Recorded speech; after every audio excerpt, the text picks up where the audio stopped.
All right, continuing back to what we were just finishing up on part one. This is a money game against Unstoppable. I think this was like 20,000 coins or whatever like that. But we're going back to the whole Jason Collins thing with him coming out and it being breaking news and the way that people look at homosexual relations in society. I kind of think that he did that on purpose, so that did what on purpose? Because we were saying prior when he first came out that he's garbage, so why does it matter? And nobody picked him up. And it seems to me that this is all a publicity stunt so that he can have the title of the first openly homosexual male in any professional sport. And to take it away from that kid who probably will get drafted. Okay. Just so that he can remain relevant and do speaking things and get paid to speak at different logo events and stuff like that. Okay, so pretty much. I mean, LGBT. Pretty much where the last video just finished off at with Jason Collins, we were just speaking about the relevancy of the issue based on the gender. Mm-hmm. Okay, based on the whole thing that we were just talking about. And the way that people look at it, which after part one is released, that I ask people to leave their comments about why society views things certain ways and why it's acceptable. Now, you made a comment about whatever you said about if a woman found you attractive, you would be flattered, but you would let her know whatever is like that. Okay, I'm not saying that a man doing that same thing is not the same. My whole point is it's viewed differently. For instance, it's more likely for a female to approach another female based on the way that the whole situation is. Like I said, like you're a female right now. So I've always been. Okay, so pretty much I can tell you that I know females that have practiced kissing on each other, but I've never seen two men do it. And like I said, it wasn't like everyone that knew that they were doing it like ew, whatever like that. This is like this is what my example was, like based on when you said that, because it didn't just happen once, it happened many times, and nobody ever said, oh, that's they're lesbians, whatever like that. It was never viewed that way. So that's what my point was, because they can get away with that, but if a guy does anything remotely that is considered homosexual and they're not a homosexual, it's like life is over for them as a guy, and that is what my point is. That's the way society looks at it. So that's why when it's like a man on man thing, it's always enhanced, because I'm pretty sure like you being a female, you know somebody that does it. Me being a man, I know many women that's done it. So it's like I didn't call them anything else. I didn't like ew, that's gay. I don't know if you would do that if two females are practicing doing stuff like that, but I didn't see it, and the other females that were around that saw it didn't say anything. So if a guy does that same exact thing, he won't. It's like his life is over. That's how society looks at the gender based on if they're doing something homosexual, and if it's a woman doing something homosexual. Like the girl that you're talking about, yeah, she got an interview, but my point is it's the way that it's enhanced. Now, I'm not talking about the relevancy of the sports, because everybody knows that men's sports are more dominant than female sports. I'm just saying that if a female does anything remotely the same way, it's not viewed the same. Like that tennis lady that came out like in like the 70s.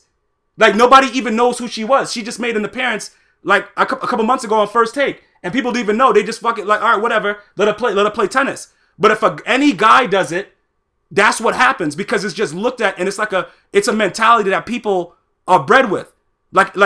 Everything, it doesn't matter. Okay, if you're doing that, it's wrong. No matter what religion, it's wrong. But the way society looks at it, because even still today, the Catholic Church was sued for how much billions of dollars, but everybody still goes to church, and everybody still has those same people. And that's for pedophilia. That wasn't for homosexuality. I understand, but they were doing it with young boys. Some of them had relationships with boys that were already older. But that's not homosexuality. That's pedophilia. Yeah, but like I said, they're doing it with boys. So, and some of them weren't young like that. I'm not making a distinguishing thing with pedophilia. What I'm saying is, when you're talking about that, if they had homosexual relationships, there would be no lawsuit. They were pedophiles. Okay. And they were sexually assaulting children. Okay. That's very, very separate from homosexuality. Okay. I understand that. at the same time, most of these pastors have relationships with other men that are not kids. But they weren't sued for that. I know, but my point is not about them being sued. What I'm saying is, this is stuff... Personally, I always make sure that I make the distinction, because pedophilia is separate from homosexuality. Whether the adult male is doing it with a little boy or a little girl is still pedophilia, and that is completely separate from homosexuality.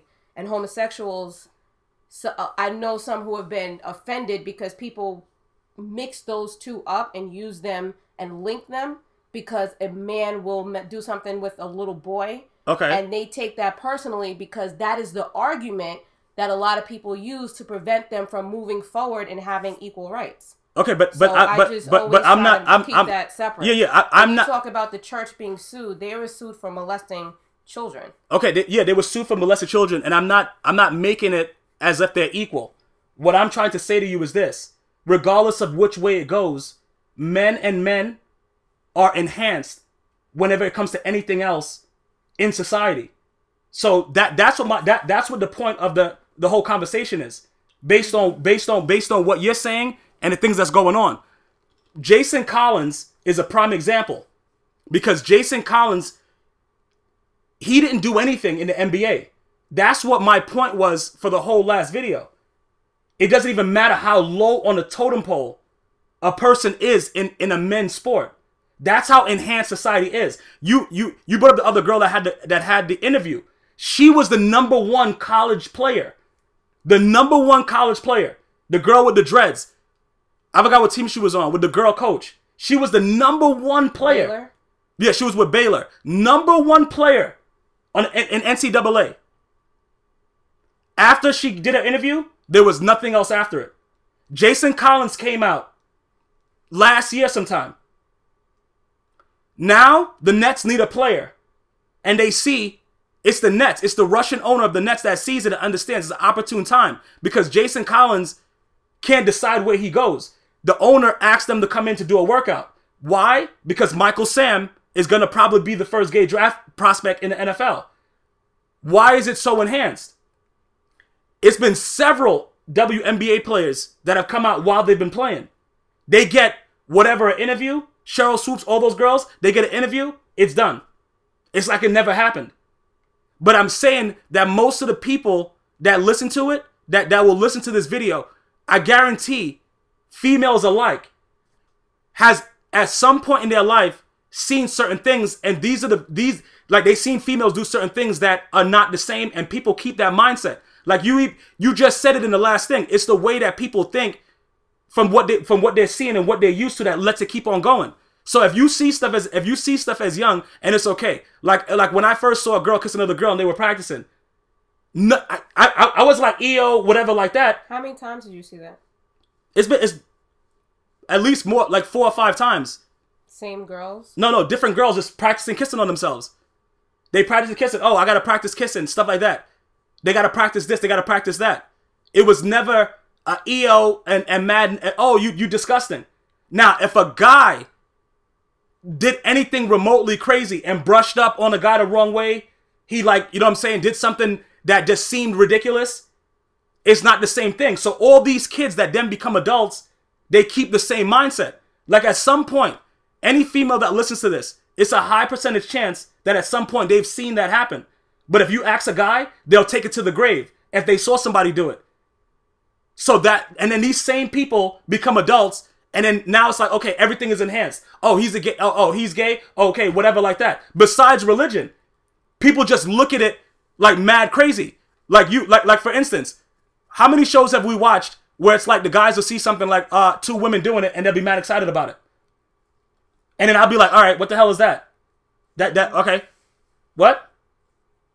We've seen that. No, I'm just saying, like, because they put it on TV. It's like everything. That's always something that all the guys are into. I don't care about that. So I don't react the same way, because I don't think along the mainstream, but I've seen the reasoning behind why people view it like that. And I'm not saying that, like, down the line, it should be the same thing, because at this point in the way the world is right now, it's still a man's world. So they can't do it like that. They can't make it so that it's the same thing. I'm not saying that. I'm just saying that was my point about why these same people enhance the whole thing.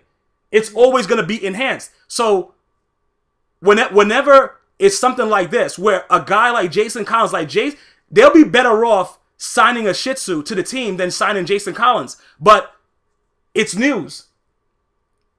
It's going to be news now until everybody just says, I don't care what he does in his bedroom. But it's hard to do that when certain things are okay based on different people, what they do from young to old. And it's the same mindset when you get older. Mm-hmm. So that's what I've been trying to say. How is that? How did they change it? Society is not going to change because religion, the same stories that made sense hundreds of thousands of years ago make sense now to some people. And what kind of stories are you talking about specifically? The stories in the Bible. So for example, if you have a situation where your population, due to disease, because you don't have the technology to protect yourself from disease, is dwindling, it makes sense to say that a man should not lie with a man the way a man should lie with a woman, because you can't have children that way. Okay. We are at a point where we are overpopulating and hurting the planet. So guess what? Maybe half the population should not have children. So those stories don't apply to our current situation anymore. And people have to look at it that way. So, a lot of the Bible stories telling people what not to eat. They didn't have refrigerators back then. So if you ate certain things, you were going to get sick. People still use that today. You're not supposed to eat this because of this. You're not supposed to eat that. You know why? Because without the technology, you would have gotten sick.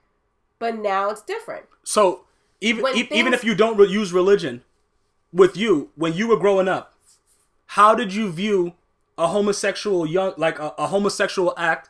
I was always taught tolerance. Okay, so I was taught ignorance. Okay, but at the same time. So as far as if you saw someone that was a homosexual, how did you react to them? Were you what do you mean? If I saw a homosexual act? Yeah, like if you saw when I was a kid and I saw any sexual act, it made me excited because it was something that was very, very naughty. I found out where there were, hidden videos and pictures and photos. Okay, hold on. We're gonna continue this on the third one. Hold on. So you found hidden videos about sexual things, and that started to entice you. It was heterosexual, yeah. Okay. Stay tuned. We're gonna go right into it to the third. One love.